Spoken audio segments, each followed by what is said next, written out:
Hi everyone, welcome back to my channel. If you're new here, thanks for stopping by. If you enjoy my content, please consider subscribing. So today's video, we're going to be making some delicious sourdough high protein bagels. They're so easy to do and absolutely delicious. I don't know about you, but all over social media, we are encouraged to increase our protein intake, especially those of us in the over 50 age group trying to stay in shape and maintain muscle mass and all of that. So I've been on a journey to try to find ways to add protein to my diet. So, and you guys know that I love sourdough. I'm not a professional sourdough baker. I'm a very casual sourdough baker. It's just me. I tend to not eat a lot of bread, but sourdough bread is more nutritious than bread you buy in the grocery store, plus you know all the ingredients that are in it, right? Now, sourdough does take some maintenance, but I think it's totally worth it. Even though I don't bake a lot with it, I do maintain a starter that I allow to sleep in my refrigerator when I'm not using it. So if you are interested in sourdough and you think you have to bake with it all the time, you certainly do not. Like I said, I'm a very casual baker. I maybe bake with sourdough once a month, but I do maintain my starter and I love having it available when I want to do some bread baking. If you need to get a sourdough starter going, I do have videos that show you how to start a starter from scratch, and I do have videos that show you how to maintain it. It's pretty simple. This is Sam, my sourdough starter. When I'm not using him, he sleeps in my fridge. When I do want to use him for baking, I pull him out of the fridge, put him on a countertop, let him warm up, give him a feeding or two, and then he's ready to go. So like I said, I just keep him in my fridge. I don't bake all the time, so I don't keep it out on my countertop. I only do that when I'm baking. Anyway, I do have videos on starting your own and maintaining your starter. I will leave iCards and a link in the description box below. If you don't want to go to that trouble, you can buy starter at several different places. You guys know I love King Arthur Baking. You can buy starter from them. You can get starter from a friend. Lots of ways to get active starter if you don't want to try making it on your own. But I highly encourage you to give it a try because sourdough is just fun to do. So for today's video, we are going to be, like I said, making sourdough high protein bagels. You're going to need just a few ingredients. Our protein is going to come from the addition of cottage cheese. If you have been on social media much, you know people are using cottage cheese in everything because it is high in protein and it's delicious in these bagels. You mix it in with your dough, and when you bake it, it just bakes right into your dough, gives it a nice little tang in the background, and adds our protein. So in addition to 1 cup of cottage cheese, you're going to need 2.5 cups of bread flour.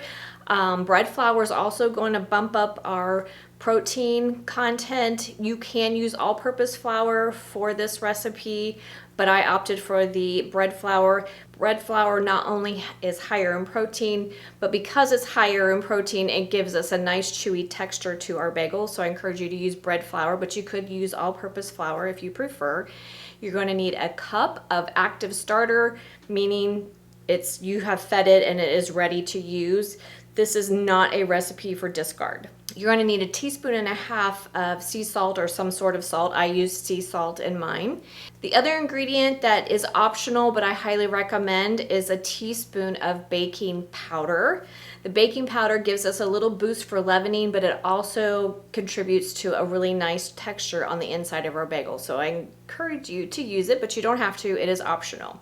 And then you're just going to need some water. If you want to top your bagels, you can do so. I'm going to be demonstrating how to top them with everything bagel seasoning because that's one of my favorite bagels is an everything bagel. So that's what I'm going to be demonstrating, but you can leave them plain. You could top them with Parmesan cheese. You could top it with garlic. You could top it with onion flakes. The sky's the limit. Poppy seeds, whatever you like, you can top them with whatever seasonings you would like to use. Now, bagels are traditionally boiled. This recipe does not call for boiling, so I'm not going to boil them. I do brush them with water prior to putting on the everything bagel seasoning, and it gives them a similar texture to a traditional bagel that is boiled. That's another reason why I like this recipe. There's no boiling involved, but the texture is still really, really yummy. So in light of full disclosure, this is not a recipe that I came up with. It is a recipe that I found on the internet. I've tweaked it just a little bit. So I will leave a link in the description box below my video giving credit to the person who came up with this recipe. Anyway, I've tried it several times. It is fantastic. These bagels freeze really well. They store for several days at room temperature really well. You keep them in the fridge if you want to. But what I do, since it's just me, one batch will make 6 to 8 bagels. So I will leave 2 out and eat them. I usually freeze the rest in groups of 2 in a freezer bag, and then when I'm ready to have another bagel, I just pull those out, defrost them, toast them up. They toast beautifully. They're just fantastic. Great for making sandwiches, eating for breakfast. Sky's the limit. Anyway, I'm gonna bring you in close and we're gonna get started. Okay guys, we are ready to get started. So we're gonna start by mixing together our sourdough starter with some cottage cheese. So I took Sam, my sourdough starter, out of the refrigerator earlier this morning and I fed him. And as you can tell, he's ready to use. He's doubled in size. When your starter is ready to use, it will double or triple in size within 4 to 6 hours or so. You want to see nice big bubbles. Hopefully you can see those there. He's nice and bubbly and he's all ready to use. So we're going to take 1 cup of my starter. All right, so I know I've used my sourdough starter enough to know that I have 1 cup left after I take out the half a cup that I'm going to continue to use. So I put half a cup of starter in here. I'm going to feed that and water it and let him get all nice and bubbly and happy again. And then I can do some more baking with him, or I can put him in the refrigerator and let him go to sleep. So I have my 1 cup of starter that I have left from what I fed this morning. And we're going to mix that with 1 cup of cottage cheese. I'm just going to use my Danish Whisk. It works really well for making these bagels. And what we want to do first is, like I said, incorporate the starter into our cottage cheese. So again, I had 1 cup of cottage cheese that I had in my bowl. I added 1 cup of fed ripe starter. And we're going to use a little bit of muscle here to get it all mixed together. All right, my cottage cheese and my starter are nicely incorporated together. So now we're going to add our flour. We need 2½ cups of bread flour. Next, we're going to add 1½ teaspoons of sea salt. You could use regular table salt or whatever salt that you prefer. And then I'm going to add the baking powder. It is optional, but it's going to give our bagels a little bit of a light, fluffy texture, and it's going to give us just a little bit extra leavening. So again, we're going to use our Danish Whisk and whisk our flour and dry ingredients into our wet ingredients, which is the cottage cheese and the sourdough starter. Now, when I was testing this recipe, I found this to be dry, which it looks like I'm going to have that situation again. If you've baked bread very much, you know that there will be days that you might need more hydration than others. If it's really humid outside, you tend to not need as much water. If you're baking in the winter time, bread usually requires a little bit more moisture because the air is dry. So you can tell that this is dry, so we need to add some water here. So I'm just going to add about a tablespoon or so at a time. We don't want it to be too wet, but you do want it to come together in a cohesive dough. All right, once I got it to where it starts to come together like this, I get rid of the whisk. And I just use my hands to make sure there's no dry flour on the bottom. And you can also feel your dough this way and tell how sticky it is. It should have some stickiness to it. It shouldn't be overly wet. There shouldn't be any dry patches. It should just be lightly sticky. It should be lightly sticky, and it should come together in a nice ball. Hopefully you can see that okay there. All right, so what we're gonna do now is we're gonna cover this And we're gonna let it sit at room temperature for about 30 minutes. Okay guys, I've let my dough rest for 30 minutes just at room temperature. Just as an FYI for those of you who are new to sourdough, the half a cup that I had left over that I told you I was gonna feed, I put it in another jar, fed it 1 scant cup of flour and a half a cup of water. That's how I feed my sourdough. Like I said, I'm a very casual sourdough baker, so I don't weigh or accurately measure how much, but this is what works for me. This is what was recommended by King Arthur Baking if you just wanted to be a casual baker. So anyway, I have fed him and he's only been sitting for about a half hour, and you can see he's already starting to get bubbly again. So that's fantastic. So when I'm done, when he rises, when he doubles in size, I'm going to stick him in the fridge and let him go back to sleep for a while till I'm ready to use him again. All right, so our dough has been sitting at room temperature for about 30 minutes. So now we want to divide it into 6 or 8 equal parts, depending on how many bagels you want, how big you want your bagels to be. It's pretty sticky dough, so just be aware of that. If you wanted to, you could put a little bit of flour on your countertop, but I just kind of work it into a log, and I'm going to divide him into 8 equal parts, or as equal as I can get them. So to do that easily, I'm going to take my bench knife, I'm going to cut it in half roughly, cut it each half in half again, roughly.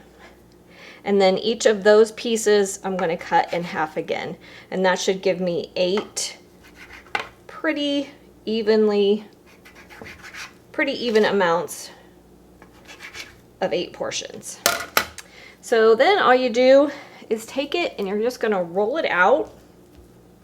Okay guys, my dough ended up being pretty sticky, so I've just put out just a little bit of flour. You don't want to add too much, so just a tablespoon or 2 for all 8, just enough so that you can roll the dough into a log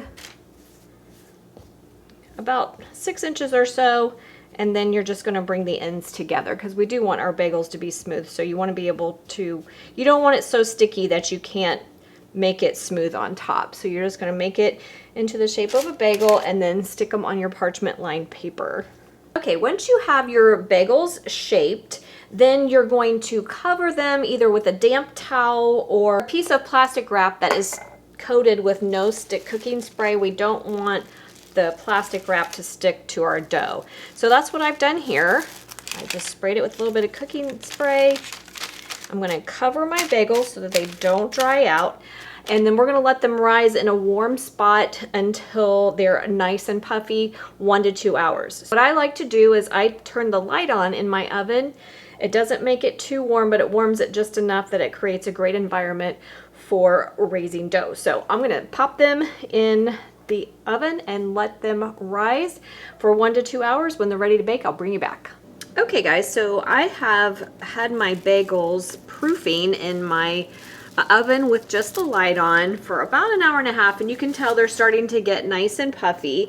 So now what we're going to do is I'm going to brush them with water, and I am going to turn mine into everything bagels. So I'm going to brush them with water, add the bagel seasoning.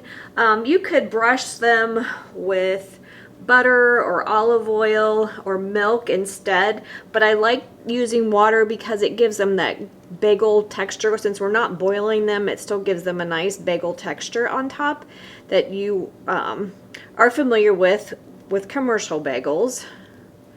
So we're just going to lightly tap on some water here. I have my oven preheating to 400 degrees while I'm doing this.